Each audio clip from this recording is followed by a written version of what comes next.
नमस्ते दोस्तों, मैं योगेश माने आप सबका इग्नाइट एकेडमी में स्वागत करता हूं। दोस्तों, एमआईडीसी की अभी ऐड आ चुकी है और मैंने ये भी बोल के रखा है कि आगे बीएमसी की भी ऐड आने वाली है। मगर आप एमआईडीसी और बीएमसी दोनों को कंपेयर करोगे, जब वैकेंसी निकलती है तो इलेक्ट्रिकल वालों के लिए और मैकेनिकल वालों के लिए दोनों को साथ में वैकेंसीज आती है और सेम तरीके का लगभग इन दोनों का सिलेबस है, राइट। और बहुत बार क्या होता है कि थोड़ा सा पेपर इलेक्ट्रिकल ओरिएंटेड टेक्निकल के लिए हो जाता है, मगर मैकेनिकल वाले ज्यादा सेलेक्ट हो जाते हैं, राइट। ये अजीब सा है, सिलेबस ज्यादा इलेक्ट्रिकल का और सिलेक्शन होने वाले मैकेनिकल वाले होते हैं। हो सकता है कि बच्चे ज्यादा होने की वजह से मैकेनिकल का सिलेक्शन का परसेंटेज थोड़ा सा ज्यादा बनता है। तो इसी चीज पे हमें बात करने के लिए आज मैं अपने साथ रविंद्र सर को लेके आने वाला हूं। Is expert in electrical engineering. वो कुछ चीजों का आंसर हम सब लोगों को देने वाले, वो क्वेश्चंस मैं आप ही की तरफ से सर को पूछने वाला हूं। सर, अब हो कैसे रहा है कि कभी कभी इलेक्ट्रिकल के ज्यादा सवाल बन रहे हैं, तो आप एक बताइए कि मैकेनिकल वाला बंदा उस चीज को कैसे कवर करे। तो नमस्कार बच्चों, जैसा इसका सिलेबस है बीएमसी का ले लो या फिर आप एमआईडीसी का ले लो, इलेक्ट्रिकल के लगभग 7 से 8 चैप्टर उसके अंदर देखने को मिल रहे हैं। और कभी भी देखना, यदि मैकेनिकल वाले बच्चे यदि इलेक्ट्रिकल का पेपर देने वाले हैं या इलेक्ट्रिकल के सब्जेक्ट पढ़ने वाले, सो डेफिनेटली वो जो कंसेंट्रेशन रहेगा वो बेसिक क्वेश्चन पे रहने वाला है।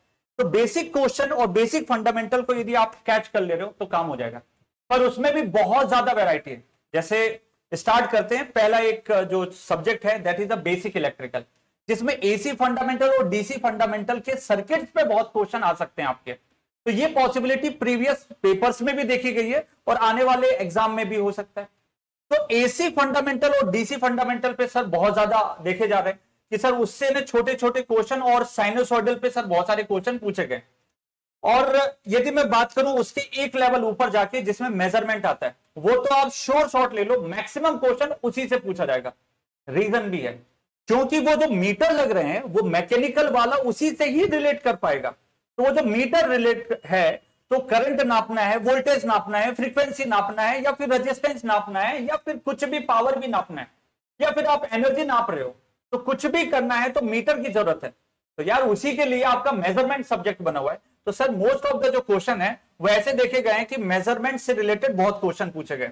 तो आगे भी पॉसिबिलिटी बन सकती है कि मेजरमेंट से क्वेश्चन सर, और एक चीज की मैंने काफी बार देखा है, ये ऑब्जर्व भी किया है, बहुत सारे लोग सजेस्ट भी करते हैं कि आपका जो फर्स्ट ईयर का बेसिक्स ऑफ इलेक्ट्रिकल इंजीनियरिंग है उसके अंदर कुछ टॉपिक्स कवर किए गए और ये बोला यह जाता है कि उसके अराउंड आप पढ़ाई करते रहो। ऐसे नहीं है कि बस उतना ही करना है। आजकल कंपटीशन काफी हो गई है, तो आप उतना करके ही नहीं जा सकते क्योंकि फिर एग्जाम नहीं निकलेगा, ये हम लोग आराम से बता सकते हैं। मगर आपको उसी के सराउंडिंग में थोड़ी सी प्रिपरेशन करनी पड़ती है। आपको क्या लगता है ये कितना हेल्पफुल होगा कि उन टॉपिक को थोड़ा सा बेसिक लेके उसी के अंदर थोड़ा सा चले जाए? तो ये सर बिल्कुल। देखो बच्चों, बात ऐसी है कि बेसिक्स में भी जो क्वेश्चंस होते हैं, आपको उन फंडामेंटल को स्ट्रॉन्ग करना बहुत जरूरी है, और उसके लिए जो है ना वो प्रैक्टिस लगती है। जैसे क्वेश्चन है ना, एक बेसिक लेवल पे भी कई बार बच्चा इतना फंस जाता है, क्योंकि वो क्या कि हम हमेशा कॉलेज में जनरली हमारी आदत क्या रहती है कि हम लोग केवल ऊपर ऊपर से पढ़ते हैं, ठीक है। और जब बेसिक्स में जाते हैं, साथ ही साथ उसके जो बहुत वैरायटी ऑफ क्वेश्चन, क्योंकि एक सिंगल लाइनर क्वेश्चन भी आपको कई बार फंसा देता है, उससे आपका एक नंबर जा सकता है। तो उस पर आपको प्रैक्टिस करनी जरूरी है। और कई क्वेश्चन ऐसे बीएमसी एंड एमआईडीसी के अंदर बनते हैं जो एक टफ लेवल के क्वेश्चन भी आते हैं। जैसे आप आईएएस के बोल सकते हो कि 1 मार्क के जो क्वेश्चंस होते हैं, उस लेवल के क्वेश्चन पे आपको प्रैक्टिस करने की बहुत जरूरी है। तो वो एक न्यूमेरिकल टाइप का भी हल्का टच देता है, साथ ही साथ आपका इन डेप्थ कंसेप्ट भी देता है।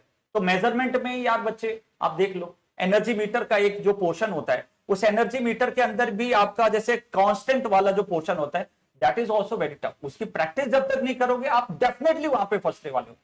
तो ये सर इसमें कोई बड़ी बहुत सारी चीजें हो जाती है। आप बुक कौन सा सजेस्ट करोगे सर स्पेसिफिकली एमसीक्यू के लिए? क्योंकि बच्चों को तो मैं ये बोलते रहता हूं कि आपको थ्योरी पोर्शन के लिए कोई बुक यूज नहीं करनी है, क्योंकि आप फिर उसके अंदर फंस गए ना तो उसी के चक्कर में चले रहते हो, और जो चीजें हमें जरूरत की है वो वहां से निकलती ही नहीं। बिल्कुल बिल्कुल सर। राइट। नोट्स में क्या होता है कि जो क्लासेस की तरफ से अपन नोट्स प्रोवाइड करते हैं तो उसमें उस पॉइंट पे ज्यादा फोकस देते हैं कि जो पूछा जाता है, बुक्स में वो लटक जाते हैं कहीं।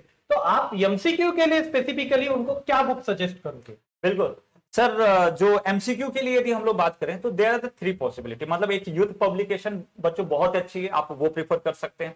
पर उसके सर उसमें दिक्कत है क्या है कि जनरली कभी भी कोई क्वेश्चन लगाया जाता है ना, तो उसके बाद दिमाग को प्रोसेस करने के लिए कुछ टाइम चाहिए होता है। फिर उस क्वेश्चन में बच्चा फंसता है, गलत करता है, तो उसके एक्चुअली यूथ पब्लिकेशन में प्रॉब्लम ये आ रही, क्वेश्चन तो बहुत अच्छे हैं सर, बट उसके जस्ट बाद मैंने उसका सॉल्यूशन दिया है, हाँ। तो बच्चे की वैसे ही नजर पड़ जाती है। यार इंजीनियरिंग में आप पहले ही जब कदम लेते हो, वो जो चीटिंग करने की आदत है ना, वो दिमाग में पहले ही सेट रहती है। हाँ। आप सबसे अच्छी बुक जो मैं बोलूंगा सर, जेबी गुप्ता सबसे बेस्ट बुक है इलेक्ट्रिकल के लिए। आप कुछ मत सोचो, एक बुक जो है उसका संस्करण जो है वो आपका क्वेश्चन से ही रिलेटेड है। अप्रोक्सीमेटली 5000 प्लस क्वेश्चन दिए हुए हैं सर उसमें। ओके। और सर ये पूछना था, ऐसे है नहीं कि एक आधा बंदा पीएचडी करने आया है मैकेनिकल का, जी, जी सर। उसको बस एग्जाम निकालनी है। जी, जी सर। मतलब एग्जाम इतना ही कंटेंट चाहिए उसको, ज्यादा उसी के अंदर नहीं रहना, क्योंकि मैकेनिकल भी तो साथ में करना है।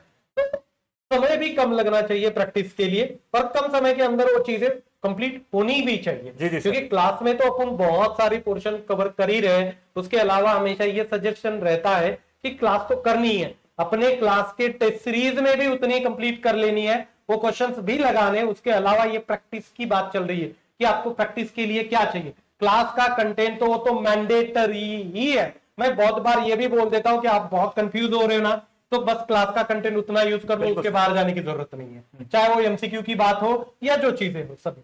तो आपको क्या लगता है कि उसमें काफी है, या हो सकता है कि क्लास पे भी वो फोकस करके रहे तो भी चलेगा? Yes sir. सर बेसिक बात है कि जो आपका पहली बात तो कंटेंट क्या करता है सर, हमको एक ब्रीफ आइडिया देता है कि हमें केवल इतना पढ़ना है। एग्जाम को क्लियर करने के लिए सर छोटी सी चीज है कि क्या छोड़ना है, दैट इज इंपॉर्टेंट। यस। वो टीचर ही बता सकता है, क्योंकि उसका इतना साल का एक्सपीरियंस है, तो वो चीज पता चल गई कि बस हमको इतना ही पढ़ना है, तो डेफिनेटली हमारा सिलेक्शन अश्योर हो जाता है। फिर प्रैक्टिस के लिए तो हम लोग आपका साथ वैसे भी देने वाले हैं कि कौन से क्वेश्चंस आपको उनके प्रैक्टिस करने हैं।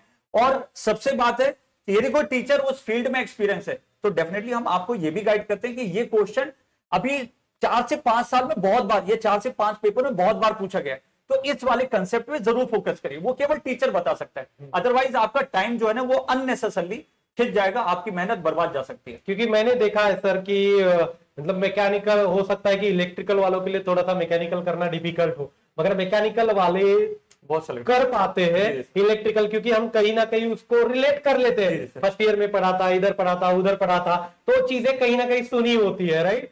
मतलब 3 फेज हो, फिर एसी डीसी हो, तो सुना ही पार्ट है वो, राइट। हमारा काम क्या है कि हम उसको और थोड़ा सा कंसाइज करने की पूरे बैच में कोशिश कर रहे हैं, और कम से कम समय के अंदर वो करने की पूरी कोशिश रहेगी, राइट। तो आपके और भी कुछ सवाल होंगे, ये सवाल आप ही लोगों की तरफ से मुझे आए थे, ऐसे भी कुछ सवाल आपके बीच में रहेंगे, तो फिर दोबारा मैं रविंद्र सर को इधर बुलाते रहूंगा। कुछ चीजें पूछनी है वो मैं उनसे आप लोगों के सामने वो चीजें पूछ लूंगा, राइट। हमारी अभी शुरुआत हुई है बीएमसी और एमआईडीसी के लिए, दोनों को साथ में लेके जाना है। बीएमसी की भी ऐड आने वाली है, सर आप कुछ ऐड करना चाहते हो आपकी तरफ से तो प्लीज। तो बच्चों बस एक चीज पे फोकस करना है, क्योंकि देखो दोनों इंजीनियरिंग इन्वॉल्व है, मैकेनिकल के साथ आपको इलेक्ट्रिकल भी करना है, बट इलेक्ट्रिकल ऐसा नहीं कर सकते आपने केवल ऊपर ऊपर से पढ़ के चले गए और दिमाग में ये थॉट है अरे यार थोड़ा थोड़ा ही आ जाएगा, उससे निकल जाएगा। क्या है, जब थोड़ा अननेसेसरली जो थोड़ा थोड़ा पढ़ते बच्चे, उससे हमारी माइनस मार्किंग या फिर हम उस क्वेश्चन में लैग हो जाते हैं, जो कोई और बच्चा उस पोस्ट को लेके चला जाता है। तो फोकस मेनली क्या करना है, जो भी आप पढ़ो एक प्रिसाइज तरीके से टीचर के गाइडेंस में पढ़ोगे, तो जो चीज 8 महीने या 9 महीने के अंदर संभव हो रही है वो आपके 2 महीने में भी हो सकती है। इसलिए जस्ट फोकस, जो आपको पढ़ाया जा रहा है that is actually important, and all the very best for your examination. अच्छा करके आओगे सर। जाते जाते और एक चीज कि इंपॉर्टेंट सब्जेक्ट उनको एक बार बता के रखते। जी जी सर। देखिए बच्चों, ज्यादा फोकस होना। Yes sir. इलेक्ट्रिकल के लिए जो सबसे ज्यादा इंपॉर्टेंट सब्जेक्ट है, मैं अभी भी बोल रहा हूं, basic electrical is the most important. उसके बाद में जो सेकंड प्रायोरिटी पे आता है मेजरमेंट। उसके बाद यदि आप बात करोगे तो मेजरमेंट से ही रिलेटेड एक तीसरा सब्जेक्ट आता है स्विच गियर एंड प्रोटेक्शन। जैसे घरों में जो एमसीबी वगैरह यूज कर रहे हैं या फ्यूजेस वगैरह यूज कर रहे हैं, क्वेश्चन मैंने लास्ट टाइम भी इसमें बीएमसी में देखे थे लास्ट टाइम के पेपर। तो वो कटआउट से रिलेटेड भी बहुत पूछता है, और फ्यूजेस में एक्चुअली मटेरियल्स कौन से यूज हो रहे हैं और एमसीसीबी क्या है। एंड सेकंड जो चीज जाती है वो रिलेज पे भी बहुत सारी जाती है, अरेस्टर पे जाती है, अर्थिंग ग्राउंडिंग पे जाती है। These are the very basic, पर इसमें बहुत कंफ्यूजन है, इसीलिए अच्छे से थॉरली पढ़ने की आपको जरूरत है। तो ये 3 सब्जेक्ट। नेक्स्ट जो आता है वो ट्रांसमिशन एंड डिस्ट्रीब्यूशन वाले पे आता है, तो इसको तो प्लीज मत छोड़िएगा, क्योंकि आपकी मैकेनिकल इंजीनियरिंग के भरोसे ही तो वो इलेक्ट्रिकल के टावर लगाए जाते हैं। तो इंटर रिलेट करके ही चीजें आती हैं, एंड डेफिनेटली आपको इसमें मेहनत करने की जरूरत पड़ेगी, अच्छे क्वेश्चन सॉल्व करिए, you will get success. Thank you so much sir. या थैंक यू।